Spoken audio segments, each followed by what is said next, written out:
required for the field.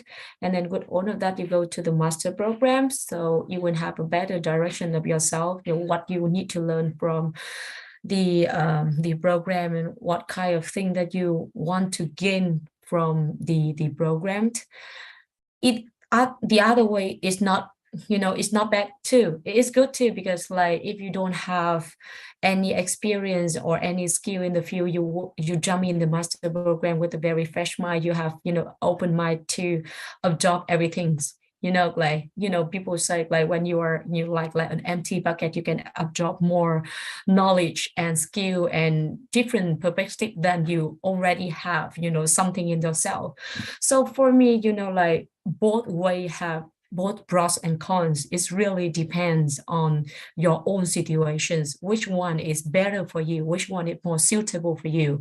For example, now is the time for you to go to the master degree and you have like fantastic scholarship that you can apply for and you can get it. Just go for it. Don't like neglect it. Or now you think that not it's not the right time to apply for the master program and scholarship, because you still need time maybe to prepare your language or some other thing, and you have a job opportunity that in the field that you want to do. So just go for it.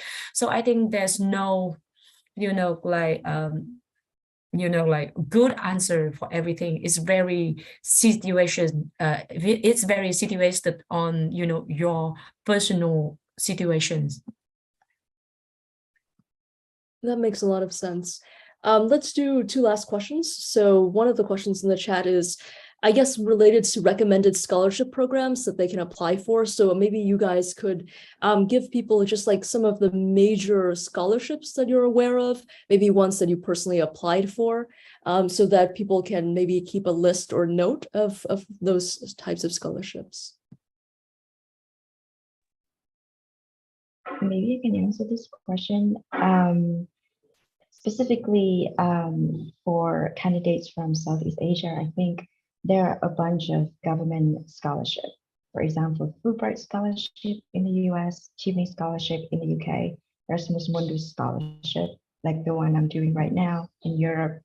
And there are also a bunch of other scholarships you can apply directly from the university, where you can get funding for your study, partially or fully. It depends, but it really exists. And there's also some external funding or scholarship from certain foundation. For example, I got this Konrad Adenauer Foundation scholarship for my internship in Germany when I was in my third year.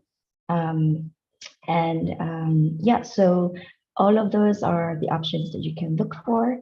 But I have to say there are a lot of it out there.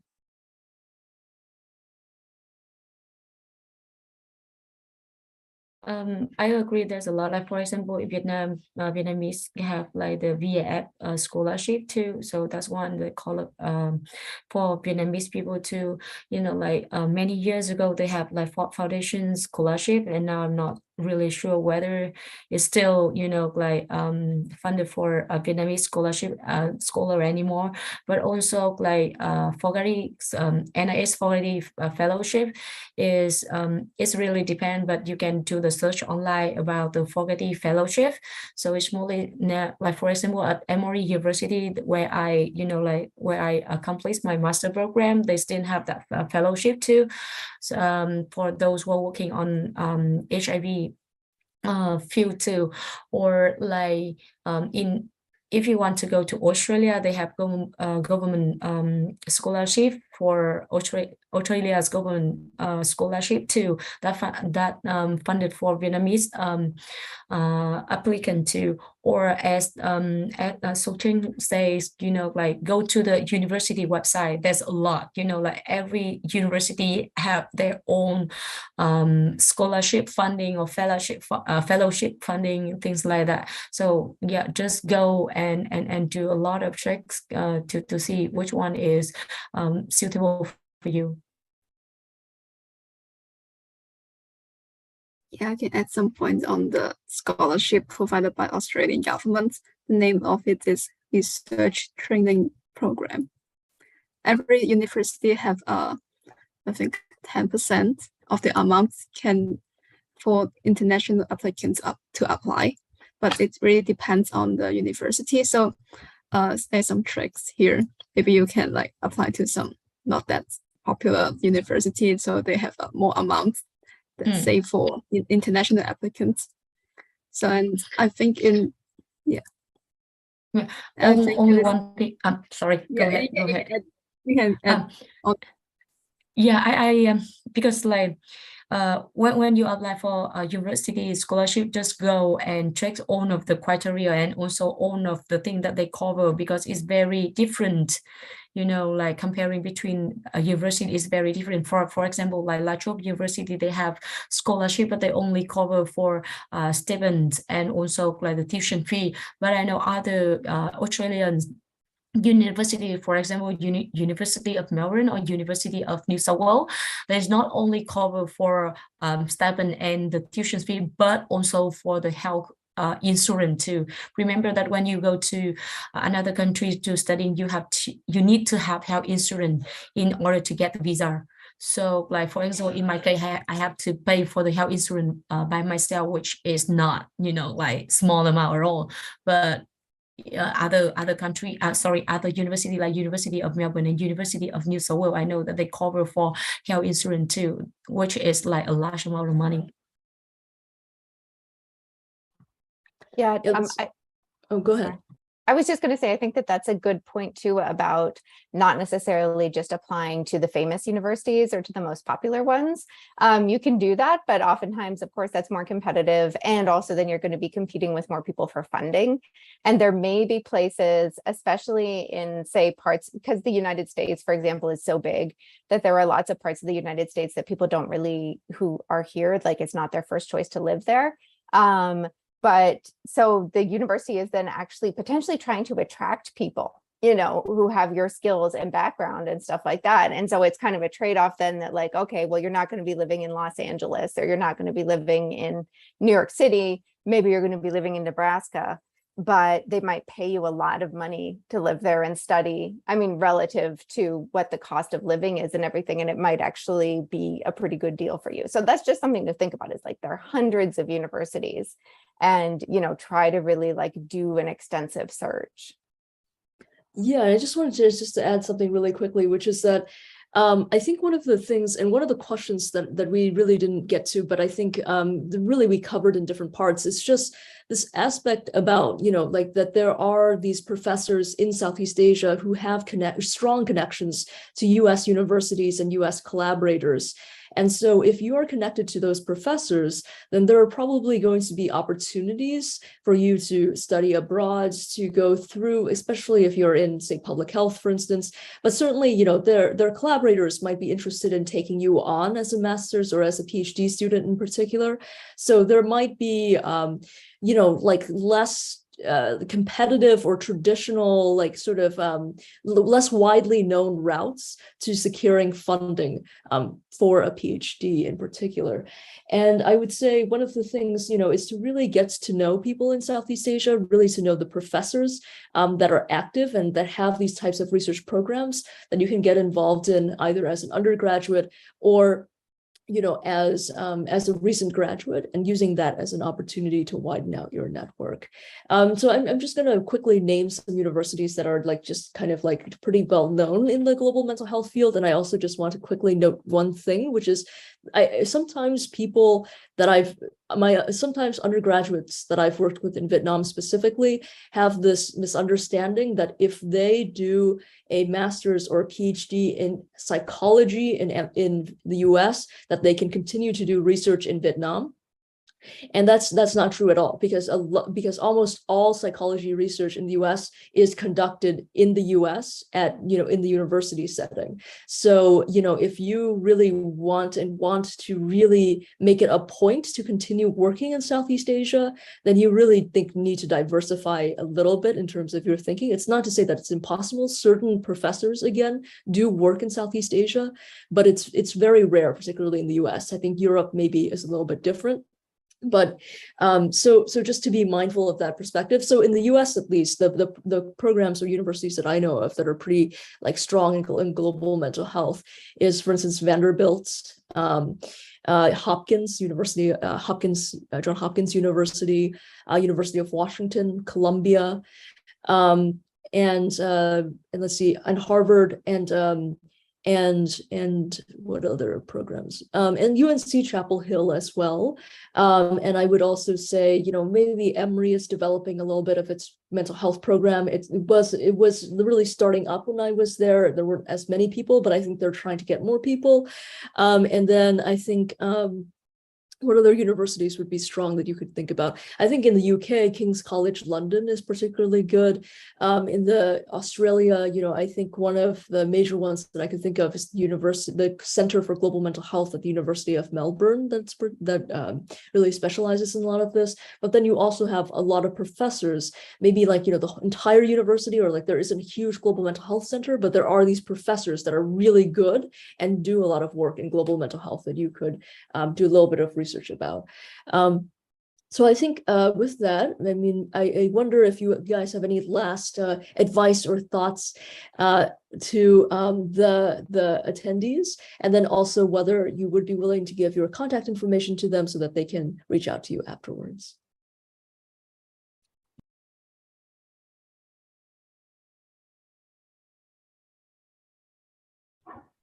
Anyone Maybe I wants will to go go first. Go ahead, Lee. Okay. So actually, like when we are talking about scholarship and also like go to another country to study, I always want to really emphasize the first thing is like networking. You know, like networking is very important, not only in your daily life, but also in your like, professional life. When you're working, networking is very important. And the second thing is like know yourself, know what your strength is, know what your background is, and know what you want to be in the futures, because only when you know who you are, what you want, and where you want to be in the futures, so you can, you know, have a better blend of yourself and everything like that. And also I'm really happy to have anyone reach out to me and asking anything related to my study and scholarship.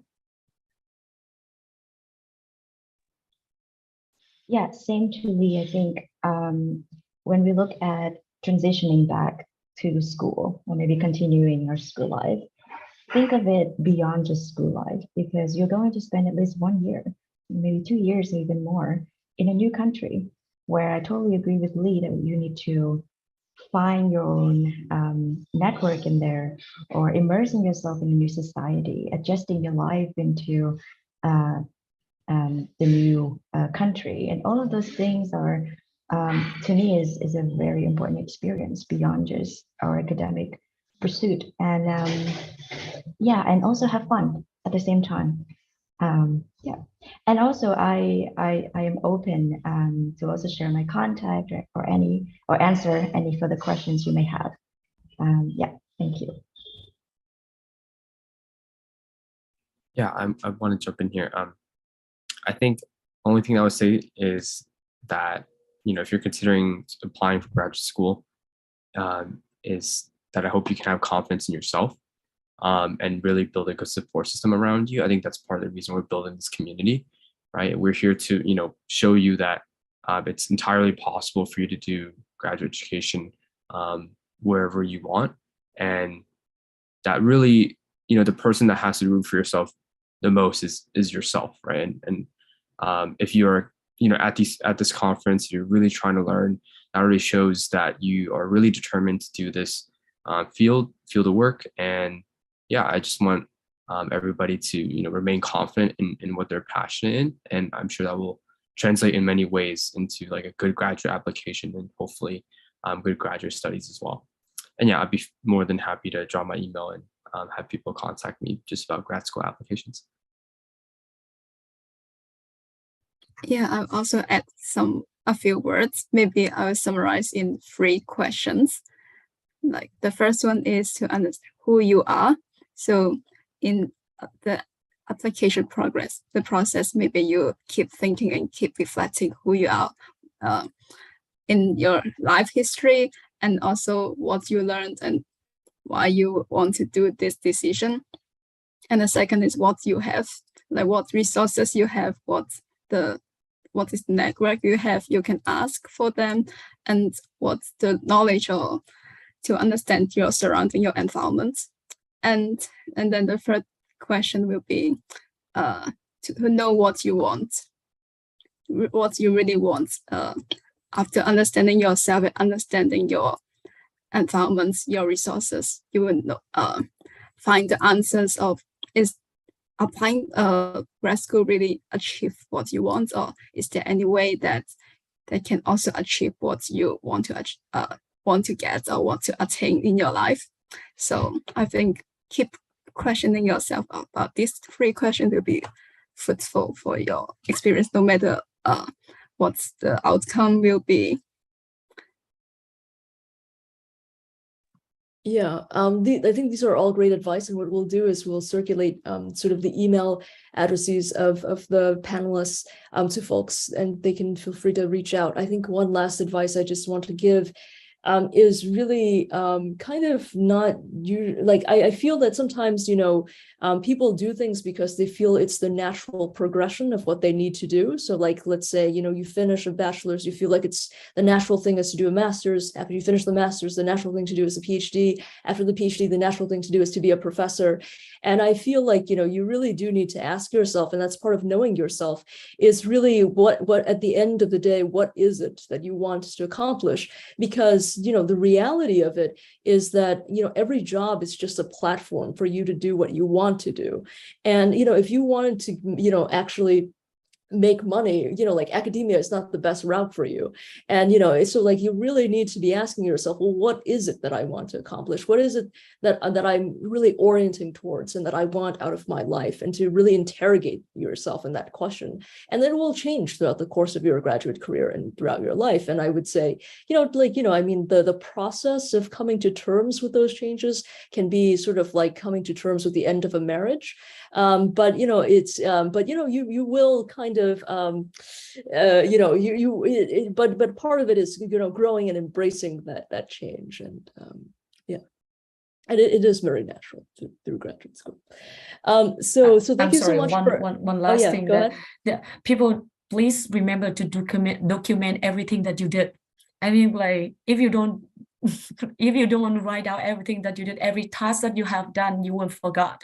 And when you need, you know, like material to prepare for personal statement or scholarship application, you have nothing to do it. So the last thing I want to you know, mention is remember to document everything, every task that you've done, and every achievement, even if the smallest one that you have accomplished. Agreed. And I would say keep an updated CV too. You know, like really, you know, just don't like update your CV frequently. Don't do it just once a year or like once every 2-3 years. You know, as long when you have a publication come out or you have like a new award or something, update that CV. So anyways, thank you so much for to everybody. And I just wanted to just paste in the chat now, again, the link to the poster session, which is happening in a separate Zoom. So if you want to go to the poster session, please click on the Zoom on the chat. And then afterwards, after the poster session, you can come back to this link, to this chat, this Zoom session for the session number 2 on disruption and recovery with Dr. Elena Leslie and Tintin Su. So thank you so much, everyone. Have a good rest of your day. And thank you so much to our brilliant panelists. Thank you, everyone. Have a good night or a good day. Bye.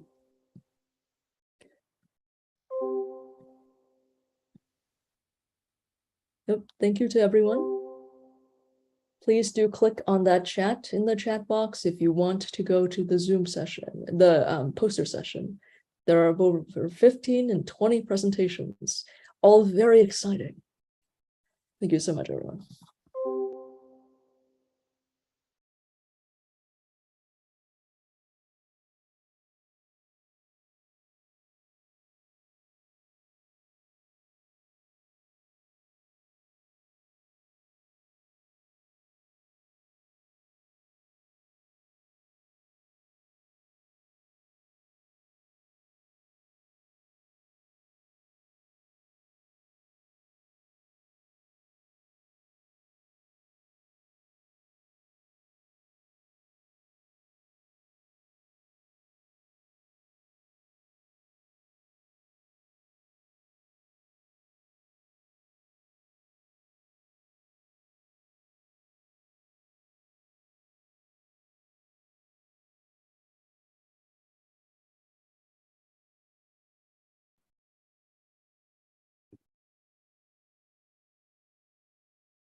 Recording stop.